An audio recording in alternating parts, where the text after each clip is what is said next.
Comparison with another video. So class पिछली previous video में हमने करा था क्या, मेथड्स यानी mode of collecting data, primary data को हमने कलेक्ट करने के मेथड्स पढ़े थे 4। आज हम पढ़ेंगे कि क्या क्वालिटीज है गुड क्वेश्चनियर की। वैसे तो ये टॉपिक हमारा आता है प्राइमरी डेटा में, लेकिन मैं आपको इस वीडियो में कवर करा रहा हूँ। ये टॉपिक रह गया था पिछली वीडियो के लिए, लिखना रह गया था बेसिकली, इसीलिए अब आज हम क्वालिटीज करेंगे और सेकेंडरी डेटा को हम शुरू करेंगे। क्वालिटीज क्या है गुड क्वेश्चनियर की, कि यहाँ पर लिमिटेड नंबर ऑफ क्वेश्चंस होते हैं। क्या होते हैं? सबसे पहली क्वालिटी क्या है कि यहाँ पर लिमिटेड नंबर होते हैं क्वेश्चन के। सिंप्लिसिटी होनी चाहिए गुड क्वेश्चन के अंदर। अगर हमें कुछ अच्छे क्वेश्चंस पूछने हैं तो मिनिमम लिमिटेड होने चाहिए क्वेश्चंस, और इजी यानी सिंप्लिसिटी होनी चाहिए, सिंपल क्वेश्चन होने चाहिए। अनडिजायरेबल क्वेश्चन नहीं होने चाहिए, बेफालतू के क्वेश्चंस नहीं होने चाहिए। कैलकुलेशन होनी चाहिए, इंस्ट्रक्शंस होने चाहिए, नॉन कंट्रोवर्शियल होने चाहिए और क्रॉस वेरिफिकेशन भी होनी चाहिए। अगर ये सातों के सातों किसी क्वेश्चन के अंदर प्रेजेंट है तो वो एक गुड क्वेश्चन है। क्या है वो? एक गुड क्वेश्चन है इन्वेस्टिगेशन के लिए। क्या है? गुड क्वेश्चन है इन्वेस्टिगेशन के लिए। ठीक है, अब आते हैं कलेक्शन ऑफ सेकेंडरी डेटा। किसके ऊपर? कलेक्शन ऑफ सेकेंडरी डेटा के ऊपर। यहाँ पर हमारे पास दो सोर्सेज होते हैं, जैसे हमने प्राइमरी डेटा में पढ़ा था।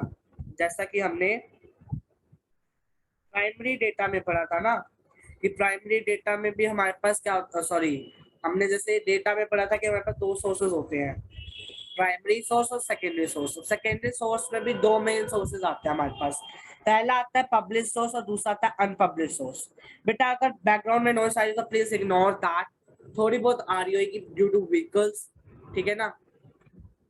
तो primary sources sorry secondary data में हमारे पास दो सोर्सेज आते हैं, पब्लिश और अनपब्लिश। क्योंकि सेकेंडरी डेटा वो होता है ना कि जिस वो डेटा जो हम कलेक्ट करते हैं जो कि पब्लिश फॉर्म में भी होता है और अनपब्लिश फॉर्म में भी होता है। तो पब्लिश सोर्सेज जो होते हैं उनमें हमारे पास कुछ, मैंने यहाँ पे एग्जांपल्स लिए जो सेकेंडरी सोर्सेज के अंदर आते हैं जो पब्लिश होते हैं ऑलरेडी। क्या है वो? आइए देखते हैं।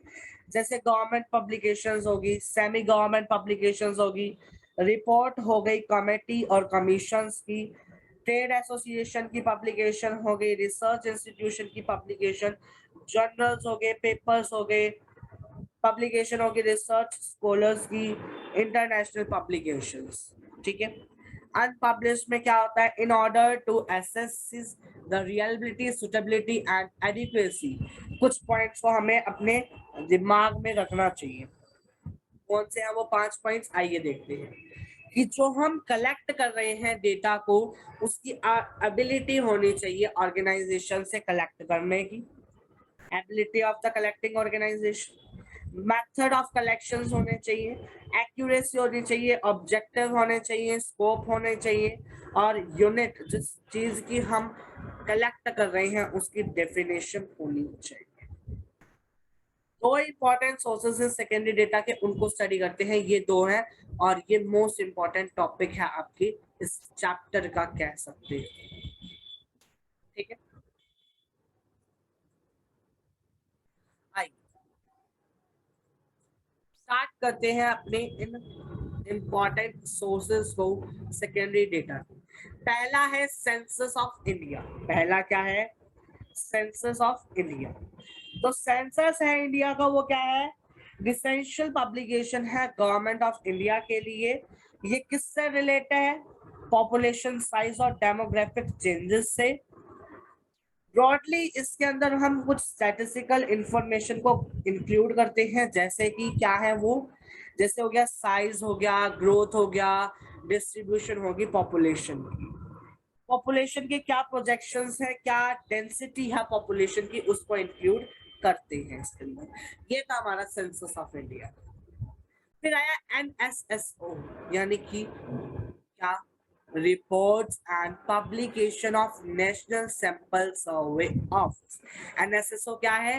National sample survey office. ये एक गवर्नमेंट ऑर्गेनाइजेशन है जो कि किसके अंदर आती है?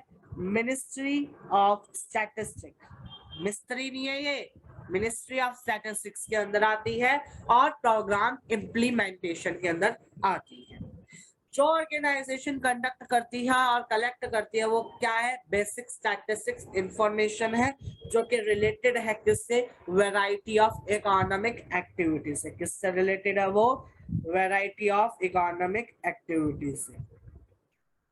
अब इसके अंदर क्या आता है, land and life stock hoarding आ गया, एम्प्लॉयमेंट और अनएम्प्लॉयमेंट है इंडिया के अंदर वो आ गया, हाउसिंग कंडीशंस होगी, माइग्रेशन हो गया, या फिर जो इंडिया के अंदर हाउस होल्ड इनकम आ रही है उनके सोर्सेज हो गए, वो इसके अंदर हम लेते हैं। ठीक है, बात समझ में आई। हम चलते हैं अपने नेक्स्ट टॉपिक के ऊपर, छोटा सा टॉपिक रहता है उसको हम कवर करेंगे। क्या है, precautions in the use of secondary data. क्या क्या प्रिकॉशंस हमें लेने चाहिए सेकेंडरी डेटा को यूज करने में, क्या क्या है उनको देखिए। पहला है हमारे पास ability of the collecting organisation. क्या है पहला, ability of collecting organisation. Ability होनी चाहिए ऑर्गेनाइजेशन के डेटा को कलेक्ट करने की, ऑब्जेक्टिव एंड स्कोप होना चाहिए, मेथड होने चाहिए कलेक्ट करने की, टाइम और कंडीशंस होनी चाहिए कलेक्शन के लिए, डेफिनेशन ऑफ यूनिट बता दिया, एक्यूरेसी होनी चाहिए। 6 पॉइंट जो कि आप ऊपर पढ़ के आ चुके हो ऑलरेडी यहाँ पर। ठीक है, अब यहाँ पर कुछ टाइप्स, कितने तरह के क्वेश्चंस हमारे पास होते हैं उनके बारे में हम डिस्कस कर रहे हैं। 4 तरह के हमारे पास क्वेश्चंस हैं, कैसे होते हैं उनको भी हम डिस्कस करेंगे। पहले नंबर पे आता है हमारे पास क्या, फर्स्ट नंबर पे हमारे पास क्वेश्चन आ रहा है simple alternative questions. Simple alternative questions, ये क्वेश्चंस जो है वो हमें आंसर करने होते हैं यस और नो में, राइट और रॉन्ग में, या फिर गुड और बैड के। एग्जाम्पल क्या है, do you have any car, yes और नो, इसके अंदर हमें आंसर देना होता है। नेक्स्ट आया मल्टीपल चॉइस क्वेश्चंस।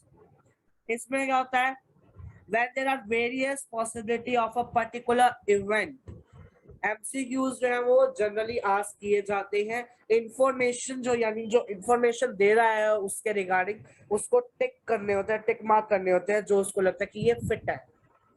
अब देखिए क्वेश्चन, वैसे तो ये अजीब अजीब सा क्वेश्चन है, व्हाट इज योर नेम, ऐसा क्वेश्चन नहीं आएगा। मान लीजिए क्वेश्चन आ गया,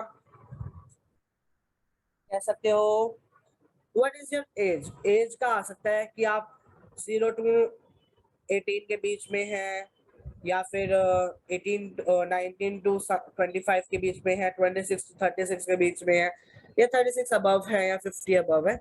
ये ऐसे क्वेश्चन आ सकते हैं। अब जैसे यहाँ पे लिया मैंने question, what is your name, tick the correct one. अगर आपका नाम राम है तो राम पे टिक, श्याम है तो श्याम पे टिक, मोहन है तो मोहन पे टिक। अगर इनमें से कोई भी नहीं है तो none of this, obviously none of this आएगा। अब मान लो मेरा नाम मयंक है, तो मेरा नाम इन दिनों में से कुछ आया नहीं आया, अगर इन दिनों में से नहीं है तो मैं नन ऑफ दिस लूंगा। बात समझ में आई। अगर मेरा नाम होता, मान लीजिए मेरा नाम होता मोहन, तो मैं मोहन पे टिक कर देता। फिर आया नेक्स्ट टाइप ऑफ क्वेश्चन जो कि स्पेसिफिक इंफॉर्मेशन क्वेश्चंस, मतलब कि सिर्फ स्पेसिफिक इंफॉर्मेशन को हम कलेक्ट करते हैं इन क्वेश्चंस के थ्रू।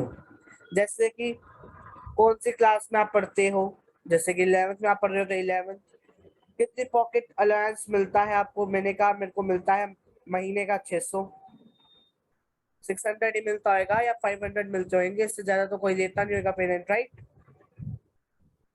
अगर मंथली बात करें, डेली के तो आई डोंट थिंक सो देते होंगे, कईयों के देते होंगे। नेक्स्ट आया ओपन क्वेश्चंस। ओपन क्वेश्चंस में क्या होता है कि जो इन्फॉर्मेट जो है, यानी जो इन्फॉर्मेशन दे रहा है वो रिक्वेस्ट करता है अपने व्यूज और स्पेसिफिक इश्यूज, मतलब अपने व्यूज देने के लिए। मैंने कहा क्वेश्चन है how can price in India be controlled, इसके ऊपर अपना पॉइंट ऑफ व्यू देना पड़ेगा। ठीक है, नेक्स्ट वीडियो में हमारा इस चैप्टर का लास्ट टॉपिक रह जाएगा जो कि है हमारा पायलट सर्वे। क्या है हमारा वो टॉपिक, पायलट सर्वे का टॉपिक रह चुका है, उसको हम नेक्स्ट वीडियो में कवर करेंगे। तब तक के लिए bye bye, thanks for watching this video, stay healthy, stay safe at home, bye bye everyone, thanks for